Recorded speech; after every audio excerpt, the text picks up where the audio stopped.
As the train rattled westward from New York to Los Angeles, Walt Disney sat beside his wife, Lillian, excitedly sharing his latest idea.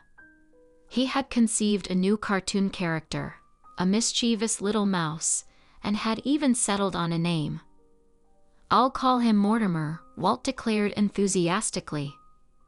Lillian wrinkled her nose. "Mortimer?" she repeated, shaking her head. "No, Walt. That's too stiff, too serious. It's not catchy enough." Walt hesitated. "But I had a pet mouse in my old Kansas City studio.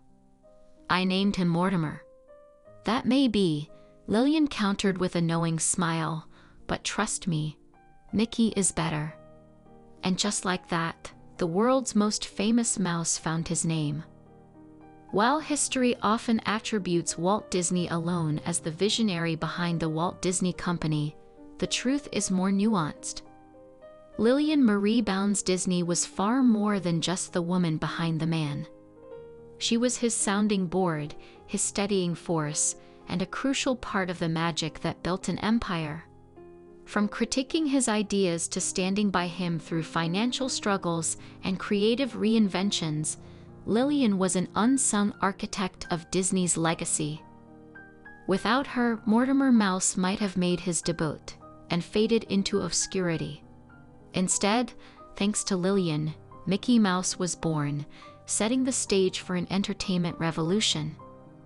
So let's explore the story of Lillian Disney, the woman behind Walt Disney's success.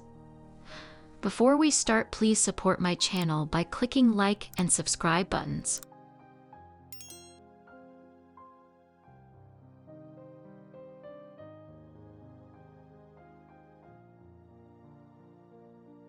Born Lillian Marie Bounds on February 15, 1899, in Spalding, Idaho, she entered the world as the youngest of 10 children in a household shaped by resilience and hard work. Her childhood unfolded on the Nez Perce Indian Reservation, where her father, Willard Bounds, balanced roles as a blacksmith and federal marshal, while her mother, Jeanette, dedicated herself to raising their large family.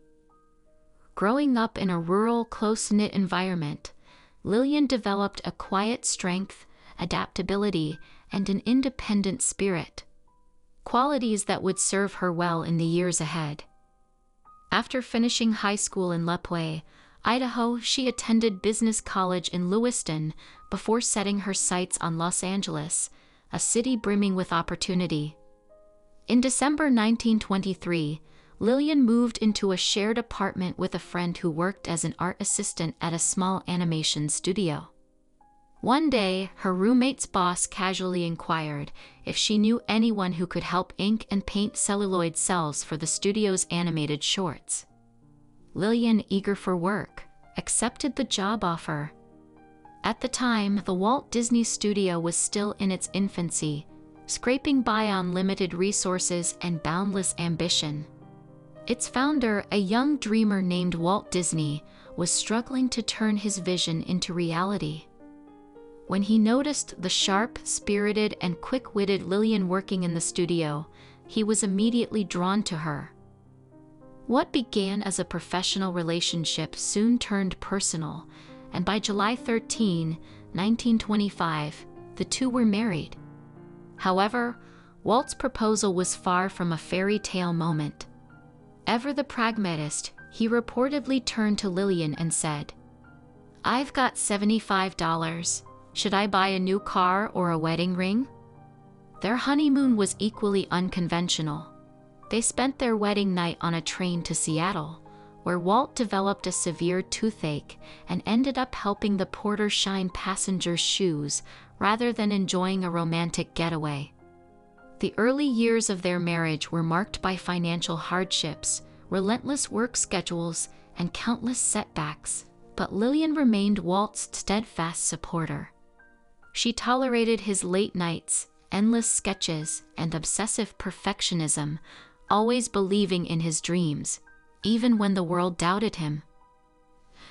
Their first home was a tiny apartment, but as Walt's studio grew, they were able to purchase a $7,000 prefabricated Tudor-style house in Silver Lake, just a stone's throw from his new Hyperion Avenue studio.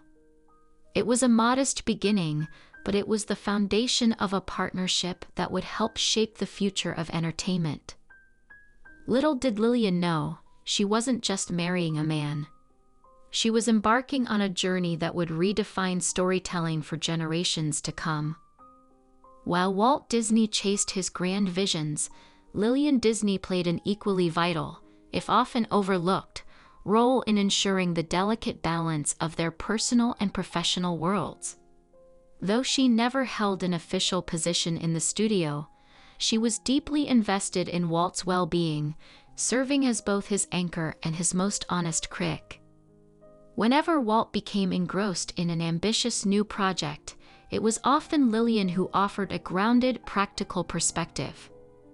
When he first proposed creating Snow White and the Seven Dwarfs, Hollywood scoffed at the idea of a feature-length animated film, dismissing it as Disney's folly. Even Lillian, ever pragmatic, questioned whether audiences would sit through an entire cartoon. But despite her initial skepticism, she stood by Walt's side through the grueling production process. When the film premiered in 1937 to overwhelming success, it vindicated Walt's vision, but behind the scenes, it had been Lillian's steady presence that helped keep him going.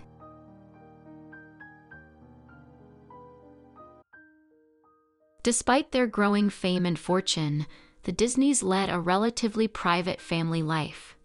They welcomed their first daughter, Diane Marie, in 1933, and later adopted Sharon May in 1936. Lillian was a devoted mother, ensuring that her daughters were raised with strong values and a sense of normalcy, a difficult feat when their father's name was becoming synonymous with magic and wonder worldwide. Early in their marriage, she enjoyed going to the movies with Walt, listening as he analyzed competitors' cartoons and excitedly shared his latest ideas. But her role in his life was not just as a passive listener. She was unafraid to challenge him when needed. One of their most famous disagreements came when Walt announced he wanted to build an amusement park.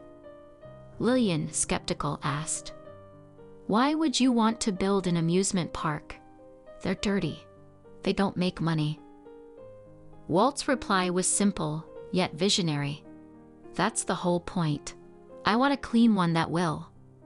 Despite her doubts, Lillian stood by him, even if that meant grabbing a broom and sweeping dust off the Mark Twain steamboat on the eve of Disneyland's grand opening in 1955. At home, she was a conservative counterbalance to Walt's ever-expanding dreams.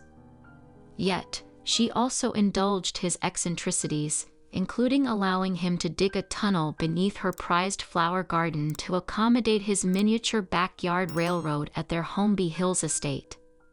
Though initially frustrated by Walt's obsession with the tiny trains, she tolerated them, recognizing that they provided him a much-needed escape from the mounting pressures of his studio. When Disneyland opened, giving Walt an even bigger train to focus on, Lillian was finally able to reclaim her garden. Lillian often accompanied Walt on business trips, including the government-sponsored Goodwill Tour of South America in 1941, which inspired Saludos Amigos and the Three Caballeros. But as Walt's responsibilities multiplied, so did the toll on his health and well-being. By the 1950s, his attention was split between Disneyland and the studio, leading to stress and exhaustion. While their marriage was filled with love and mutual respect, the weight of Walt's ambitions inevitably led to disagreements. Yet, through every triumph and hardship, they remained a devoted team. When Walt Disney passed away in 1966, Lillian was devastated. But even in her grief, she remained committed to preserving his legacy. She became a quiet but influential philanthropist, donating generously to arts and education initiatives. In 1987, she made one of her most significant contributions, a $50 million donation to fund the Walt Disney Concert Hall in Los Angeles, a landmark that wouldn't be completed until 2003. Lillian continued to live a private yet deeply impactful life, supporting charitable causes and safeguarding the Disney family's legacy. She passed away on December 16, 1997, at the age of 98. In remembering Walt Disney, we must also remember Lillian, the woman who challenged him, supported him, and believed in him when others did not. Though she may not have sketched characters or directed films, she helped shape a world of magic, not just for Walt, but for millions around the globe. Michael D. Eisner, then chairman of the Walt Disney Company, reflected on Lillian Disney's profound influence, stating, "Mrs. Disney was a full-time partner to Walt, and we are all grateful for her contributions to the creation of Mickey Mouse and the Disney Company. She set an enduring example of family life and community service."